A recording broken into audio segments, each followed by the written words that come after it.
All right, hello everyone. Here we are, hole 7. And I'm just going to kind of reset my bag kind of to what I typically use. One of the things you might want to make sure you have a long rough iron here and a long sand wedge. You won't want to be bringing Malibu on this. It can essentially cost you this hole by doing that. So one of the things that you're going to see, first off, I'm going to be going into overpower. So I'm going to use kind of a +5 to +10, somewhere in that. We'll need to do just a little bit of an overcorrection. So +5, +10, as I'm mentioning, we're just going to go ahead and use +10 on this hole. You will need to be, it looks like, well, I can't really tell what my opponent's doing, but it looks like they're going to be doing the similar shot that I'm going to be doing.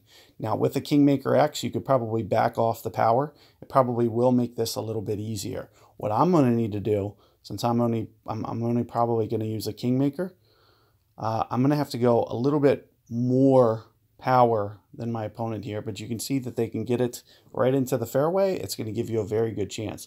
There's also a very good chance that you could wind up in the bunker or the rough here. And as I mentioned, I am going to go very close to full here.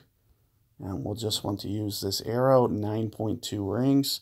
And as you can see, if I'm not close on the target, it is greatly going to affect me. Now, do not use more than 2 on the top spin. That's probably as much as you'll ever want to use. And as I mentioned, I'm going to need to go relatively full here.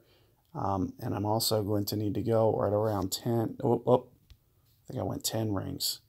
Need to come back 1. So you'll see what I'm doing with my curl. I'm using a substantial curl here. And looks like I can just get it to pull back in. Now with a perfect ball there, I probably would have got just a little bit more length and it would have been a little bit more centered. But you can see with where we are, it shouldn't be too much of a problem, especially with I'm probably going to be kind of pushing B52 max. Now what you'll see for this one is, especially when you look at the take shot view, you'll be able to see not a lot of elevation here. So you really won't want to mess around with this one too much. If you were to do something, I would say maybe it's 5% uphill. It would just be very, very minimal. However, especially with the wind effect being a very strong, there's a good chance that you're probably under, an overplay here doesn't hurt you, because you still have land room to land a little bit more right, and you're probably going to underplay the wind. So here you're going to see towards max is going to be 12.5 rings, and we are going to be playing pretty much max here. So you'll see that, I might start here, but I will be going much more towards max. And as I mentioned, you just will want to offset this guide some, and you won't want to use 2 backspin. It'll probably be too much. As I mentioned, somewhere around 12.5 rings. So there's 2.5. We are just going to use the max number here. Because we're very, very close to max club. So let's see how this looks. It looks like I was able to get it.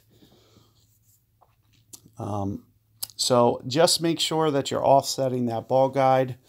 Make sure that you're using right around where I used with my backspin, which was, as I mentioned, you won't want to go more than 2 on that club.